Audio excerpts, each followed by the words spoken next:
అనగనగా ఒక ఊర్లో రెండు ఎద్దులు ఉండేవి. అవి రెండు మంచి స్నేహితులు. ఎప్పుడూ కలిసి ఉండేవి. అడవిలోకి మేయటానికి వెళ్ళినప్పుడు మిగతావన్నీ ఒక దగ్గర ఉంటే ఈ రెండు ఎద్దులు మాత్రం ఇంకాస్త ముందుకెళ్ళి మేసేవి.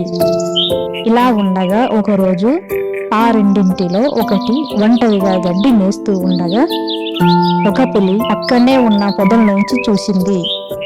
ఆ పులి ఒంటరిగా మేస్తున్న ఎద్దును తినటానికి ముందుకు కదిలింది. ఇది గమనించిన ఎద్దు హాయిగా గడ్డి మేస్తూ ఉంది. ఇంతలో దూరం నుంచి ఇదంతా గమనిస్తున్న రెండవ ఎద్దు వేగంగా అక్కడికి వచ్చి తన వాడైన కొమ్ములతో పులిని పైకెత్తి పాడేస్తుంది. మేత మేస్తున్న ఎద్దు ఒక్కసారిగా ఉలిక్కిపడి చూస్తుంది.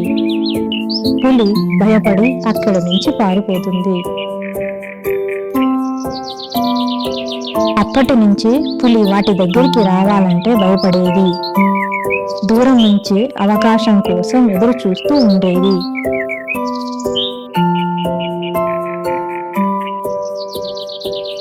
రోజులు గడుస్తూ ఉన్నాయి.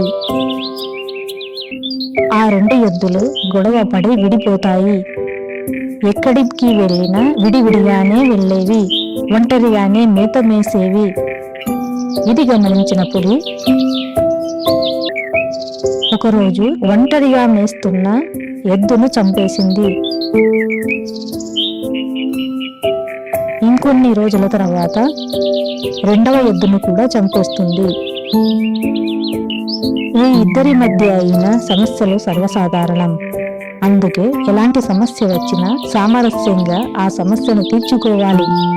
అంతేకాని గొడవపడి విడిపోకూడదు. అందుకే మన పెద్దలు ఐక్యమత్యమే మహాబలం అంటారు. మరిన్ని కథల కోసము సబ్స్క్రైబ్ బటన్ నొక్కండి, లైక్ చేయండి, బెల్ బటన్ నొక్కండి.